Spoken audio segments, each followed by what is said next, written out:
안녕하세요. 개hun남 권기진입니다. 이번 주제는 저에게 예전에 요 질문을 한 분들이 꽤 계세요. 우리 집에서 강아지가 출산을 했는데 실내에서 분만을 하든지 뭐 견사에서 하든지 마당에서 하든지 간에 강아지를 출산하는 날 어미가 강아지를 먹어버리거나 물어서 죽이는 경우 왜 그런지에 관해서 궁금해 하시는 분들이 꽤 많았습니다. 그래서 이 주제가 최근에 이제 계획행동학을 이해하시는데 도움이 될 거라는 생각이 들어서 오늘 말씀드리는데요. 보통 분들은 이러죠. 그냥 스트레스를 받았다라고 생각하시는데 그 스트레스라는 것이 어디에 기인하는지에 관해서는 잘 모르시잖아요. 그래서 이 문제를 객가동물의 본성적인 측면에서 해석을 해드리자면, 개라는 동물들은 자연 상태에서 무리를 집단을 형성하게 되면 그 교미의 권한이 모두에게 허용되지 않습니다. 그 권한이 말하자면 가장 힘이 있는 주도권이 있는 수컷과 주도권이 있는 암컷 사이에 일어나는 것이 이 메이팅이라는 것이죠. 이 교미가 일어난다는 것이죠. 그렇기 때문에 이것은 자연 상태에서는 아주 오랫동안 수천 년, 수만 년 동안 개들이 이어져 무리를 집단 형성하는 개들이 이어져 온 나름의 생활 방식이고, 그것이 뭐 사람의 문화, 전통처럼 이렇게 사회적인 약속은 아니지만 개들의 힘의 우열에 의해서 만들어져 있는 법칙이라는 것이죠. 이게 너무 오랫동안 지속되다 보니까 아마도 개들에게는 출산이라는 것은 내가 가장 힘이 있어야지만 가능한 것, 그렇지 않으면 위험할 수도 있다는 거죠. 무슨 말씀인가 하면, 번식기가 되면 수컷의 최상위 힘이 가장 센 애는 다른 수컷들이 교미를 하지 못하도록 계속 견제를 합니다. 겁을 주거나 뭐 이렇게 다른 암컷에서 떼내는 행동을 계속하고, 암컷의 최상위는 다른 암컷들이 교미를 하지 못하도록 마운팅을 해서 자기의 우위권을 확인시킨다든지 이런 식으로, 이런 형태로 컨트롤을 한단 말이죠. 근데 예를 들어서 어떻게 되다 보니 암컷이 가장 최상위가 아닌 다른 암컷이 교미를 하게 되고 출산을 했다.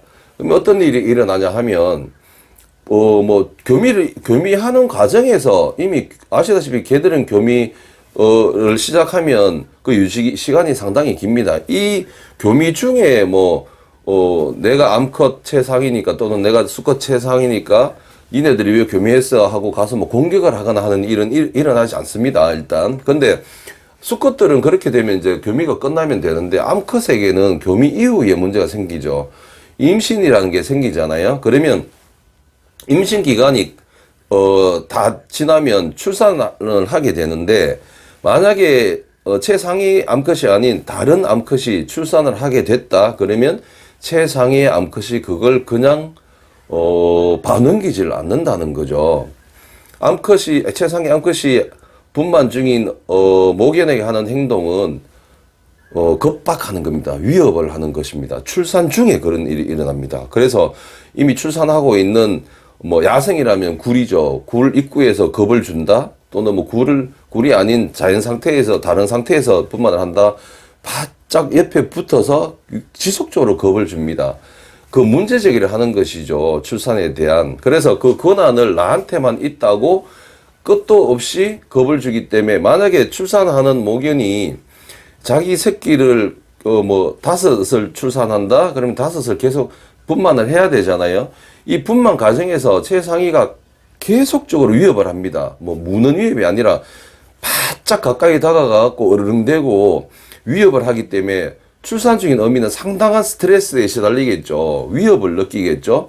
그래서 이때 출산 중인 어미가 할 수 있는 행동은 두 가지로 나눠집니다. 하나는 새끼를 포기해야 됩니다.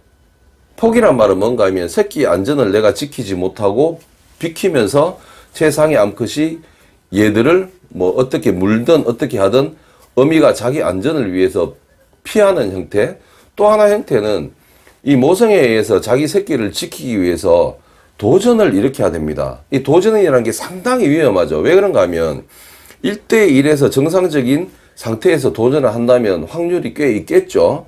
하지만 분만 중인 모견은 체력적으로 상당히 약해져 있습니다. 그렇기 때문에 많은 모견들이 최상위가 와서 분만 중에 유입을 했을 때 투쟁을 통해서 새끼를 지키기보다는 그 자리를 벗어나는 형태를 취합니다. 이게 객가동물들이 너무 오랫동안 가지고 온 관습, 힘의 우열에 의한 관습이 되다 보니 지금 우리가 가정에서 기르는 반려견들이 다른 계획에서 위협을 받지는 않지만 만약에 분만 중인 그 상태 또는 분만일에서 가까운 며칠 상간에 집에 손님이 방문한다 또는 우리 집이 만약에 아파트다 이런 형태인데 인근 집에서 뭐 리모델링을 하기 위해서 뭐 전기 드릴 소리가 더 울린다 아니면 바깥에서 이사하는 그 고가차가 막 덜컹덜컹 하는 소리를 낸다 상당한 위협으로 느낍니다. 분만이 임박할 때부터 분만까지 이렇게 되면 본성적으로 모견은 겁이 나겠죠. 내가 분만을 하는 자체가 문제가 있을 수도 있다는 이 압박감에 시달립니다. 그렇게 되면 어떻게 돼요? 스트레스 지수가 높아지면 성격이 온순하거나 뭐 태연하거나 급하거나에 관계없이 그 본성이 크게 자극을 받는 모견일수록 자기 새끼를 안전하게 지키기보다는 새끼를 떠나거나 새끼의 안전을 확보하려 하지 않습니다. 그렇기 때문에 스트레스 지수가 너무 높아서 과부하가 걸린다? 새끼를 먹어버리거나 새끼를 물어 죽이거나 훼손하는 형태의 심리 이상적인 행동을 나타낸다는 거죠. 그렇기 때문에 어떤 형태에서 그 모견이 분만은 하든지 분만일 뭐 최소 3일 뭐 5일 이전부터는 집에 손님이 방문하는 걸 극도로 제한해야 됩니다. 절대 들어오지 못하도록 해야 되고 또 예기치 않게 다른 인근에서 공사를 한다, 큰 소음이 일어난다 할 때는 최대한 더 안정을 시킬 수 있는 형태의 분만실을 만들어 줘야 됩니다. 그렇지 않으면 경우에 따라서 새끼를 먹거나 죽이거나 훼손하는 문제에 우리가 부딪힐 수 있다는 것이죠.